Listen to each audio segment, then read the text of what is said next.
Oh, terrific. He's a man-eater and a peeping Tom. Time for terror. Time for terror. Time.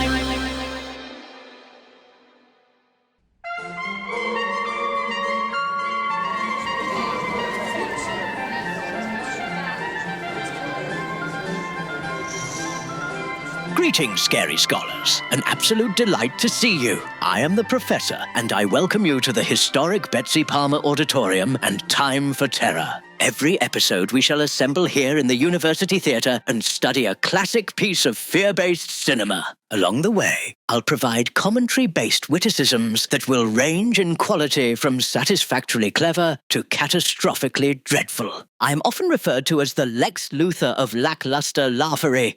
Tonight, we travel back to Friday, June 11th, 1993. On that day, a film was released that would be indelibly remembered. Remembered as the cinematic event in which the ageless immortal query was thus finally confronted. Namely, is it possible for a film to include such excessive amounts of younger demographic pandering that parents were somehow duped into believing that the immeasurable carnage and horror they were witnessing somehow qualified as family-friendly movie-going fare? As we now know, the answer is, ja, Amblin mesterlige Markelsmanipulator. I, of course, am referring to the cinematic phenomenontique that is Steven Spielberg's Jurassic Park. A film that Roger Ebert of the Chicago Sun-Times infamously referred to as a missed opportunity that doesn't have any respect for the intelligence of the audience. Once again, Mr. Ebert, please allow me to respectfully disagree and articulate a neighbourly and philanthropical rebuttal. You, sir, are a total and utter fathead. Mr. Ebert's abysmal appraisal aside, Jurassic Park is considered one of the finest examples of fear-adjacent cinema in the latter half of the 20th century, and rightfully endures to this day. And so, my friends, sit back, relax, and perhaps secure plastic rubbish bags around your forearms to plunge them deep into Volkswagen-sized scat piles of Triceratops defecate, as we face the dual terrors of rampaging dino manslayers and aggressive commercial branding in Steven Spielberg's Jurassic Park. And just a reminder, friends, if you wish to watch the uncensored version of this episode, one with all of the gloriously naughty bits still intact, then it's best to visit timeforterror.com and sign up to become a Patreon member, which will grant you immediate access to said naughty version. And of course, this video could never act as a substitute for the real thing, and thusly I encourage you to enjoy the original film by using the Amazon link in the description below. My dearest scary scholars, it's time for terror.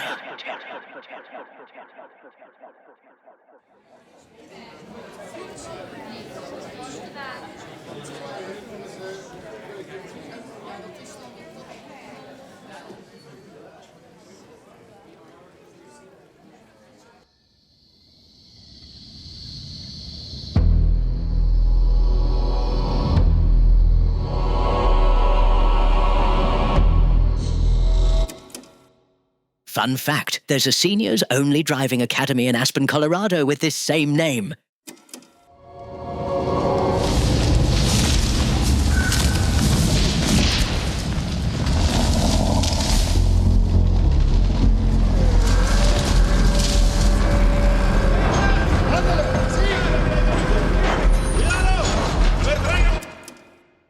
Isla Nublar, roughly translated, this means Island of Questionable Judgment.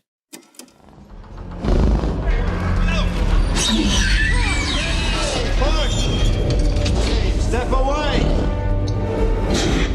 Raise the gate!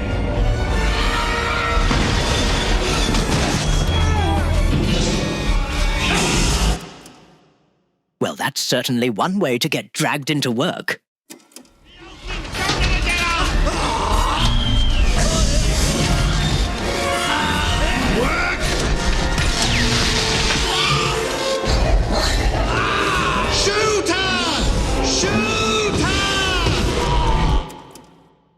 Funnily enough, he's actually referring to his wife, who is just off camera.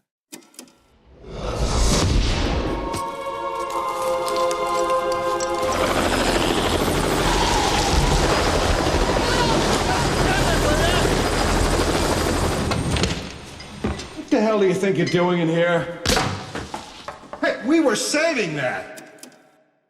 They were saving that champagne for their penultimate discovery. Why melted cheese makes him flatulate like an aardvark. I own an island, and I've spent the last 5 years setting up a kind of biological preserve. What park is this? It's right up your alley. I tell you, why don't you come down, just the pair of you, for the weekend? Compensate you by fully funding your dig. This is a very unusual time. For a further 3 years. This is a beautiful example of the scientific principle known as show me the greenbacks and I'll bark for you, Daddy.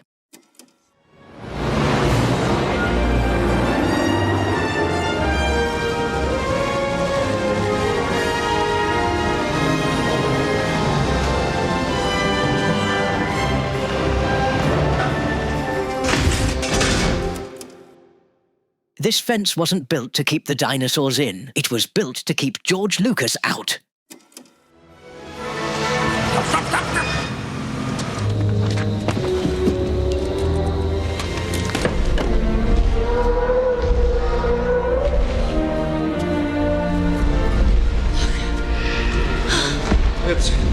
It's a dinosaur. 6 years of postdoctoral paleontology research well spent, I'd say. You crazy son of a bitch, you did. Thing's got, what, a 25, 27-foot neck?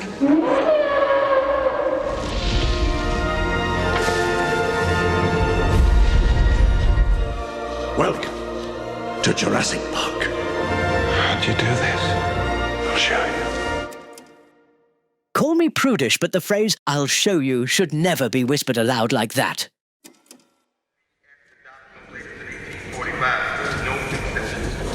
Perfect timing. Come on. Come on. Push. There you are. And how do you know they can't breathe? Because all the animals in Jurassic Park are female. We've engineered them that way. They have a crack team of plastic surgeons at the ready. John, the kind of control you're attempting is not possible. There's one thing the history of evolution has taught us. It's that life will not be contained. Life breaks free, it expands to new territories, and it crashes through barriers painfully, maybe even dangerously, but, well, there it is. He was recently voted sexiest man alive by Rambling Geek magazine. You're implying that a group composed entirely of female animals will breed? No, I'm simply saying that life, finds a way. What species is this? It's a velociraptor. We bred raptors. It's safe to say that all of their lives now rest in his hands.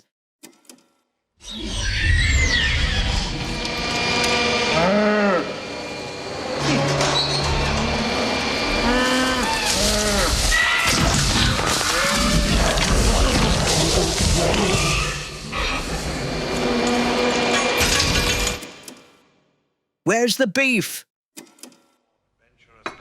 The park will open with the basic tour you're about to take. Gee, the lack of humility before nature staggers me. I'll tell you the problem with the scientific power that you're using here. It didn't require any discipline to attain it. Dinosaurs had their shot, and nature selected them for extinction.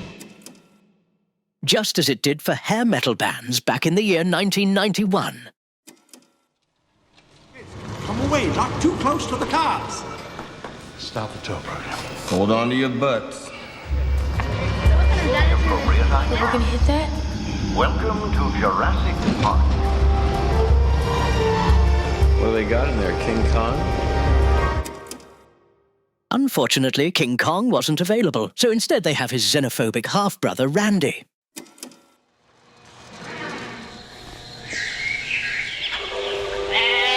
What's gonna happen to the goat? He's gonna eat the goat? Excellent. T-Rex doesn't want to be fat, he wants to hunt. Now, eventually you do plan to have dinosaurs on your dinosaur tour, right? Well, at least they didn't witness what the last tour group saw. Tyrannosaurus sex. Stop the program. I told you how many times we needed locking mechanisms on the vehicle doors. Whoa, whoa, whoa, whoa. Okay. Of course.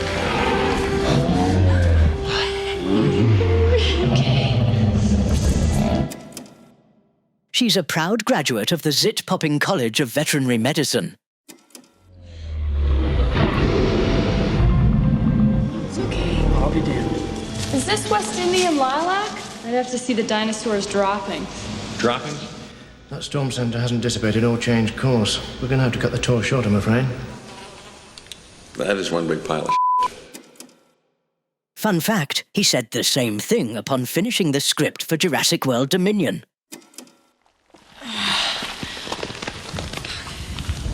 You will remember to wash your hands before you eat anything. There's nothing I can do. We gotta go. No, listen, you gotta give me the time. You gotta give me at least 15 minutes. Give me the 15 minutes. No promises. Just like my Uncle Terence at a house of ill repute, he requires at least 15 minutes to achieve a satisfactory result.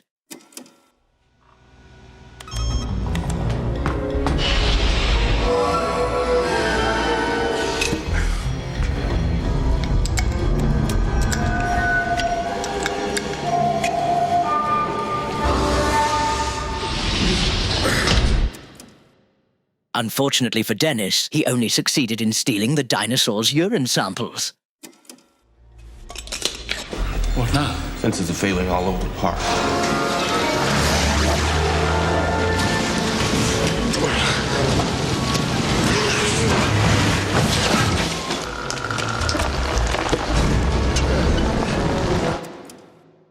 Now that's what I call a sign of bad luck. Where did the vehicle stop?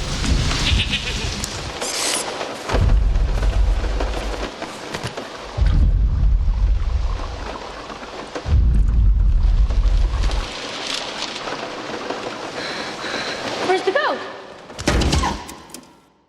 The goat is falling to pieces, unfortunately.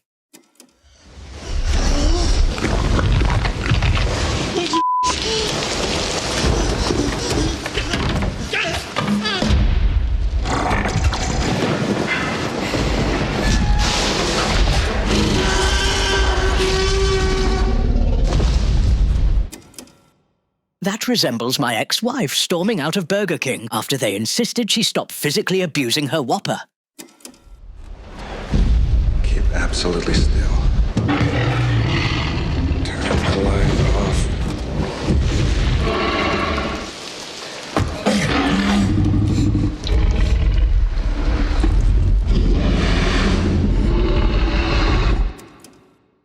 Oh, terrific. He's a man-eater and a peeping Tom.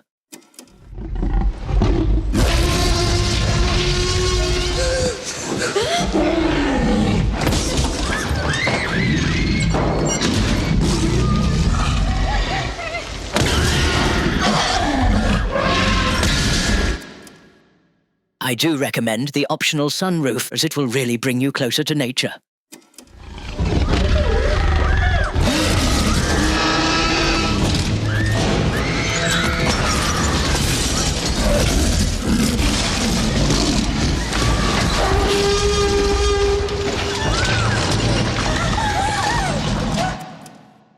Well, he's certainly crushing it, isn't he?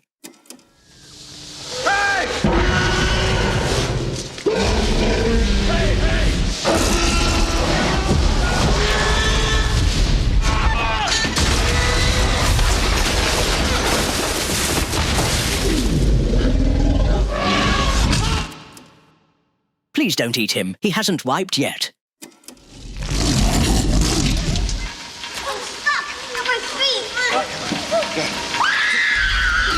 Don't move.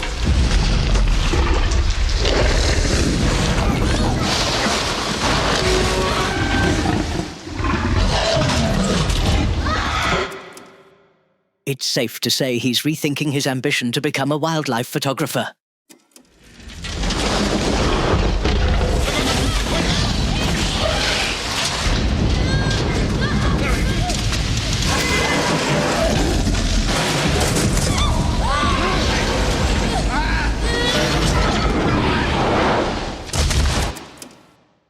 Now that's what I call an off-road vehicle.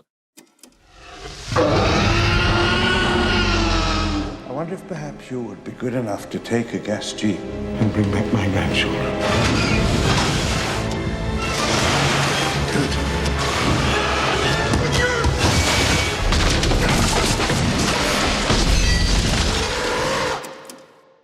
Well, he's certainly spinning his wheels, isn't he?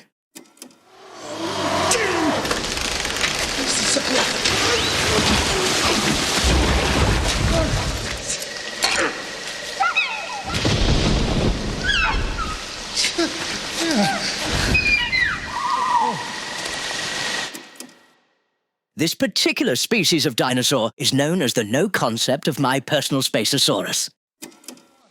What do you want? You want food? I have no food on me. And no wonder you're extinct.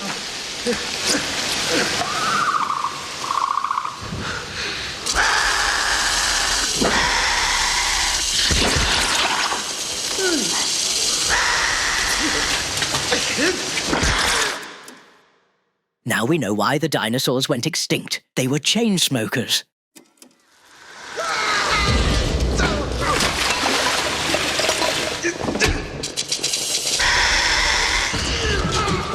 Hey! Tim? Tim? Tim, just give me a hand. A terribly unfortunate turn of events, I'd say. Go. Go, Tim, go!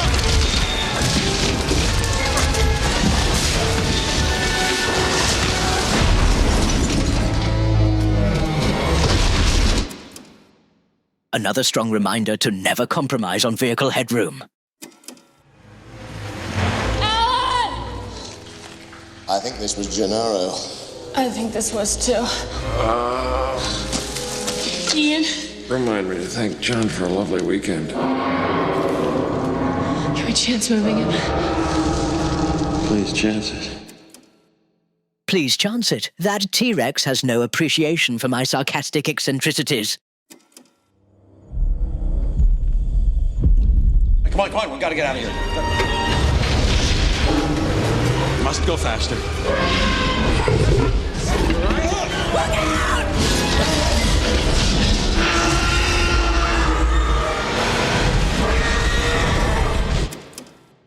That T-Rex is behaving like my neighbor's daughter after I refused to buy one of her bally glasses of lemonade.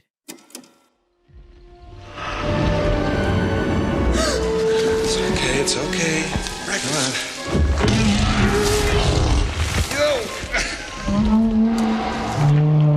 Come on, up here, girl, up here.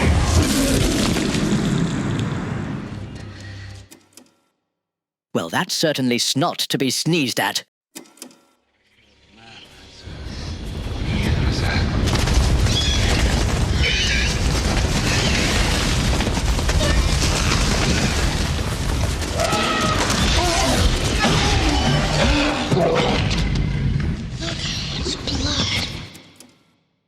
Young Timothy hasn't seen this much blood since his dentist fell asleep and drilled into his own index finger.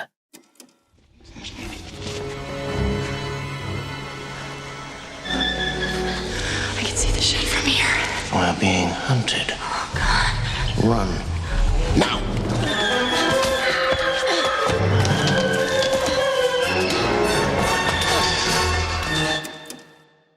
Laura Dern, Action Colossus.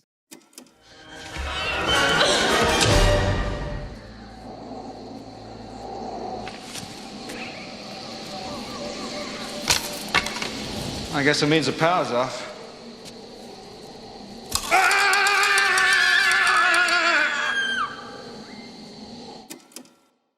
Shocking behavior.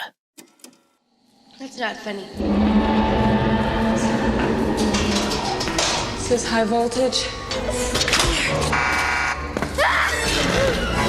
Timmy! Get down now! Coming up to get you. Okay.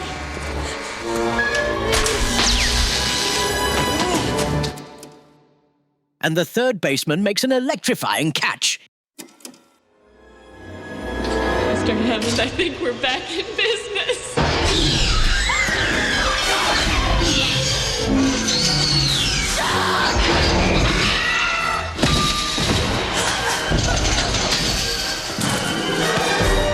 Oh, Mr. Arnold. Well, at least she's well armed now.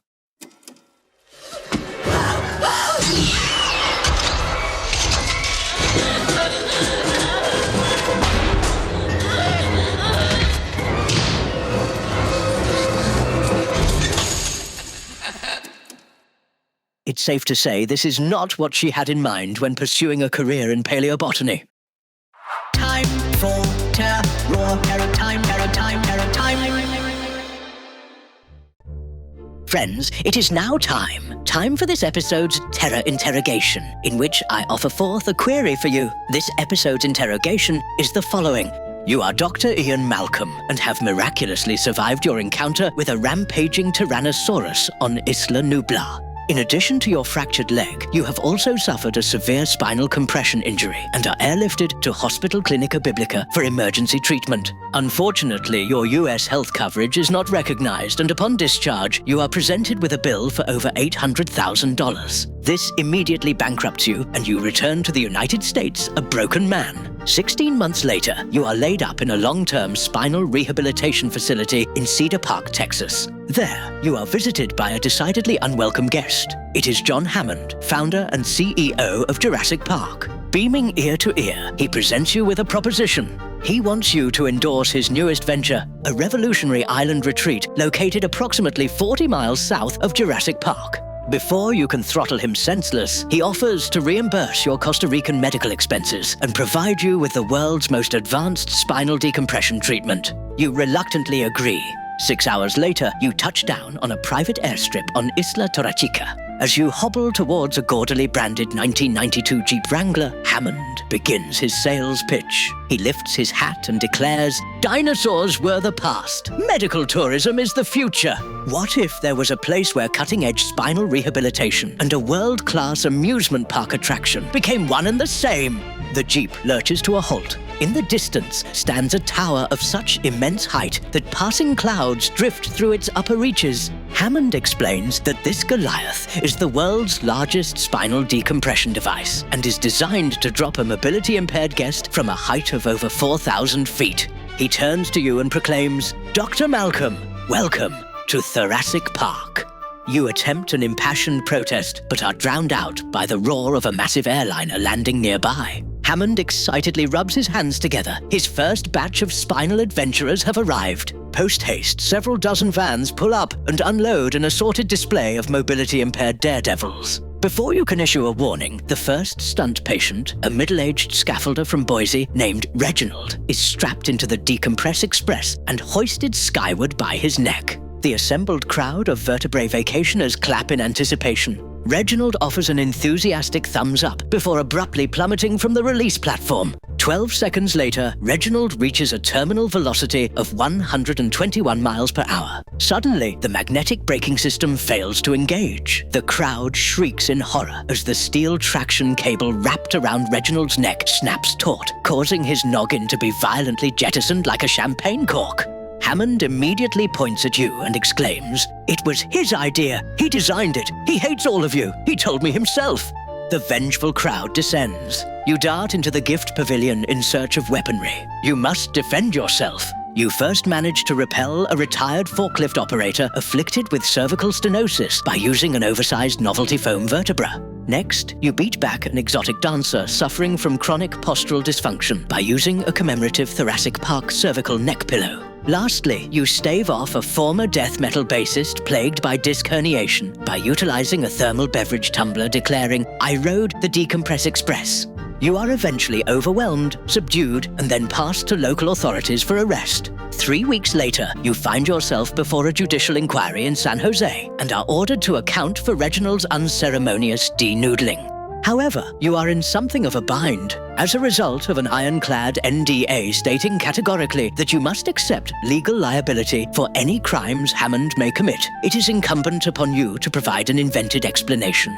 And so, my dear friends, what is your invented explanation to the Costa Rican authorities as to why you funded, designed, and constructed a 4,000-foot spinal decompression amusement machine that resulted in the violent neurocranial divorce of an Idaho-based scaffolding crackerjack named Reggie Flabberbottom? Please write your explanation in the comment section below. The more creative and absurd, the better, as that is what makes this community thrive. While you're there, please consider giving this episode a thumb pointing upward. Doing so will trigger the YouTube algorithm to recommend this channel to like-minded individuals to you and I. Now, without further ado, let's return to my questionable quipping of a creeptastic classic. It's Steven Spielberg's superb silver screen spectacular. Jurassic Park.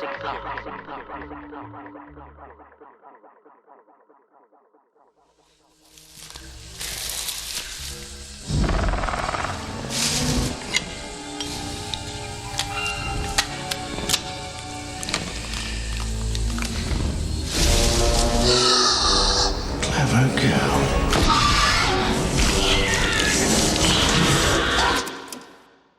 Only us British would compliment a carnivorous predator before it mauled us into a steaming heap of jungle meat. No, Tim. Hello? Your hair is all sticking up. I'll be back soon.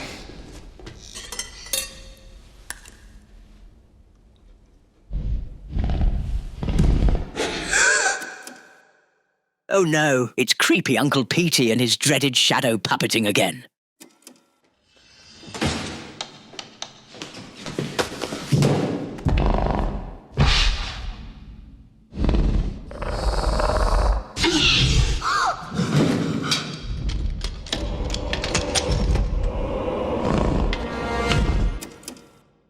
Well, he certainly handled that admirably, didn't he?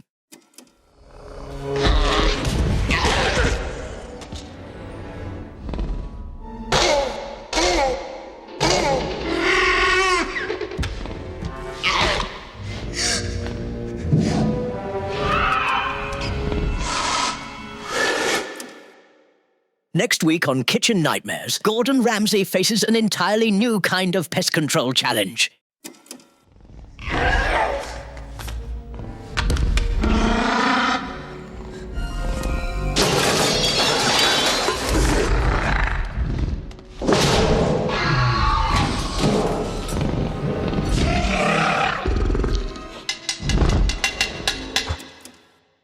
She's ladling out quite the distraction, don't you think?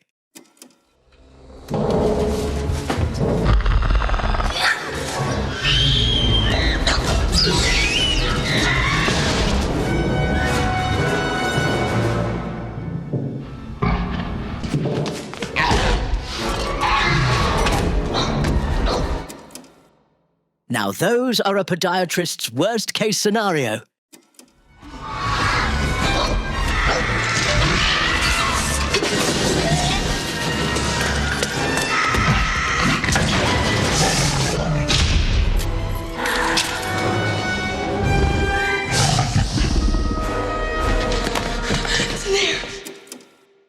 It's in there. Therefore, I recommend we go in the opposite direction.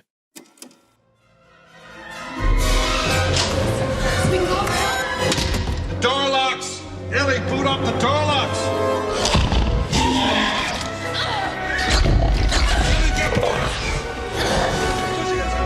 It's a Unix system.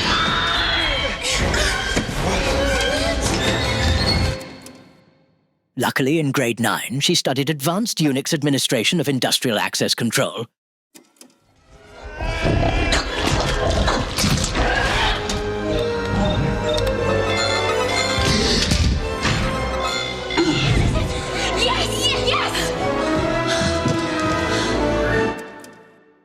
Well, at least she shares our surprise by that rather convenient plot contrivance.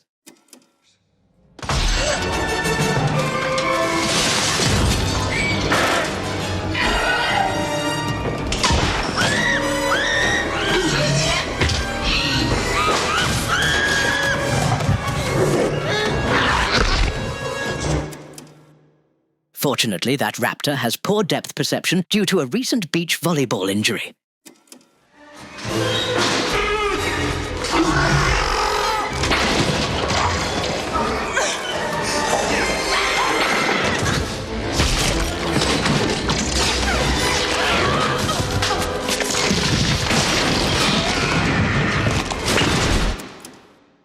Well, that's bound to break a bone or two, isn't it?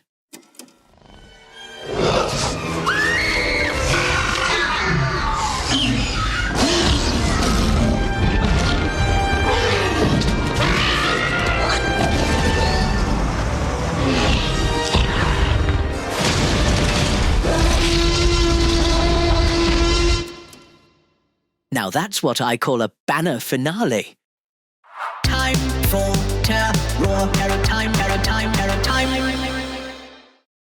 And that was 1993's Jurassic Park, directed, of course, by the incomparably brilliant Steven Spielberg. My friends, it is time. Time for us now to reflect on the thematic implications of this classic fear-based cinematic experience. Yes, it's time. Time for Terror's Terror Takeaway. Time. Over the decades, countless individuals have devoted endless hours dissecting and scrutinizing the thematic riptides of the narrative. Some contend that the film serves as a cautionary tale regarding scientific hubris, illustrating the dangers inherent without regard for its consequences. Others maintain that the narrative explores humanity's futile attempt to control the natural world, as nature repeatedly defies mankind's efforts to manipulate it. Still others argue that the story functions as an examination of chaos theory itself, demonstrating how even the most carefully designed systems inevitably succumb to unforeseen variables. Far be it from me to cast aspersions on these interpretations, but I personally believe there to be a far more significant metaphorical explication.